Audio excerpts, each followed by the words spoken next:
ମୁଁ ନିଜେ ଗଢ଼ିଥିବା ମୂର୍ତ୍ତିକୁ ଚିହ୍ନି ପାରିଲି ନାହିଁ। ମୋ ଆଖି ସାମ୍ନାରେ ଥିଲେ ବି ତାହା କେମିତି ବଦଳିଗଲା ମୁଁ ଜାଣିପାରିଲି ନାହିଁ। ବାଲକ ରାମଙ୍କୁ ଗର୍ଭଗୃହରେ ତାଙ୍କ ଅସ୍ଥାନରେ ବସାଇବା ପରେ ଯେବେ ପ୍ରାଣ ପ୍ରତିଷ୍ଠା କରାଗଲା ସେତେବେଳେ ତାହା ବଦଳିଗଲା। ତାଙ୍କ ଆଖିର ଠାଣି, ତାଙ୍କ ହସ ସବୁକିଛି ବଦଳିଗଲା। ଯାହା ଫଳରେ ବି ମୁଁ ଚିହ୍ନି ପାରିଲିନି।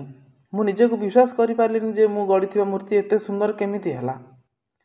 ସେହି ସମୟରେ ମୋ ପାଖରେ ଯେଉଁମାନେ ଥିଲେ ମୁଁ ତାଙ୍କୁ ଏକଥା ସଙ୍ଗେ ସଙ୍ଗେ ଜଣେଇଛି ଆଉ କହିଛି ମୁଁ ମୋ ମୂର୍ତ୍ତିକୁ ବି ଚିହ୍ନି ପାରିଲିନି। ଏଭଳି କହିଛନ୍ତି ଅଯୋଧ୍ୟା ରାମ ମନ୍ଦିରରେ ସ୍ଥାପିତ ହୋଇଥିବା ବାଲକ ରାମଙ୍କ ମୂର୍ତ୍ତି ଗଢ଼ିଥିବା ସ୍ଥପିତ ଅରୁଣ ଯୋଗୀରାଜ। ସେ ଏକ ଜାତୀୟ ଗଣମାଧ୍ୟମକୁ ସାକ୍ଷାତକାର ଦେବା ସମୟରେ ଏଭଳି କହିଛନ୍ତି। ଆଉ ଏହା କହିବା ବେଳେ ସେ ଖୁବ୍ ଭାବବିହ୍ୱଳ ମଧ୍ୟ ହୋଇପଡ଼ିଥିବା ଦେଖିବାକୁ ମିଳିଛି। ତେବେ କିଏ ଏହି ଅରୁଣ ଯୋଗୀରାଜ? ରାତାରାତି ଷ୍ଟାର ପାଲଟିଥିବା ଏହି ସ୍ଥପିତ ଜଣକ କିଏ? ଆଦି ଶଙ୍କରାଚାର୍ଯ୍ୟ, ନେତାଜୀ ଆଉ ଏବେ ସ୍ୱୟଂ ଶ୍ରୀରାମ। ଅଯୋଧ୍ୟା ଶ୍ରୀରାମ ମନ୍ଦିରରେ ରାମଲାଲାଙ୍କ ବିଗ୍ରହ ନିର୍ମାଣ କରିଥିବା ଅରୁଣ ଯୋଗୀରାଜଙ୍କ କଳାର ଆଉ ଏକ ବଡ଼ଯାତ୍ରା। ରାମଲାଲାଙ୍କ ବିଗ୍ରହ ନିର୍ମାଣ କରୁଥିବା ବ୍ୟକ୍ତି ଏବେ ଦେଶରେ ସବୁଠୁ ଚର୍ଚ୍ଚିତ ବ୍ୟକ୍ତି, ସବୁଠୁ ଚର୍ଚ୍ଚିତ ସ୍ଥପିତ।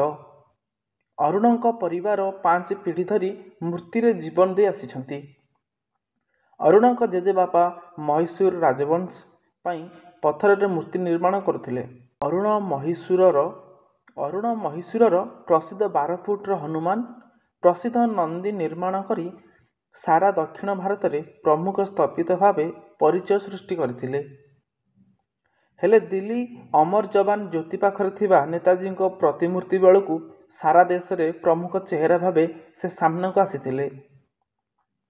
ପ୍ରଧାନମନ୍ତ୍ରୀଙ୍କ ସବୁଠୁ ପସନ୍ଦର ମୂର୍ତ୍ତି ନିର୍ମାଣ କରି ହଟ୍ ଫେଭରେଟ୍ ପାଲଟିଥିଲେ ଅରୁଣ। ଅମର ଯବାନ ଜ୍ୟୋତି ପାଖରେ 30 ଫୁଟର ନେତାଜୀ ମୂର୍ତ୍ତି ପରେ କେଦାରନାଥ ପୀଠରେ 12 ଫୁଟର ଆଦି ଶଙ୍କରାଚାର୍ଯ୍ୟଙ୍କ ବିଗ୍ରହ ବି ଅରୁଣଙ୍କ ହାତର କମାଲ। ଏବେ ତାଙ୍କ ହାତରେ ତିଆରି ମୂର୍ତ୍ତି ଶ୍ରୀରାମ ମନ୍ଦିରରେ ଅବସ୍ଥାନ ଖବର ଶୁଣିବା ପରେ କର୍ଣ୍ଣାଟକ ଓ ତାଙ୍କ ଘରେ ଖୁସିର ଲହରୀ। ଏହା କେବଳ ବିଗ୍ରହ ନିର୍ମାଣରେ ସୀମିତ ନୁହେଁ। ଶ୍ରୀରାମଙ୍କ ସହ ହନୁମାନଙ୍କ ମିଳନ ସଦୃଶ ବୋଲି କେନ୍ଦ୍ରମନ୍ତ୍ରୀ ପ୍ରହଲ୍ଲାଦ ଯୋଶୀ କହିଛନ୍ତି। ଯେହେତୁ ଅରୁଣ ଯୋଗୀରାଜ କର୍ଣ୍ଣାଟକରୁ ଏବଂ ବିଶ୍ୱାସ ରହିଛି ହନୁମାନଙ୍କ ଜନ୍ମ ବି ବର୍ତ୍ତମାନର କର୍ଣ୍ଣାଟକରେ, ତେଣୁ ଏହା ଶ୍ରୀରାମଙ୍କ ସହ ହନୁମାନଙ୍କ ସମ୍ପର୍କ ବୋଲି ସେ ଦର୍ଶାଇଛନ୍ତି।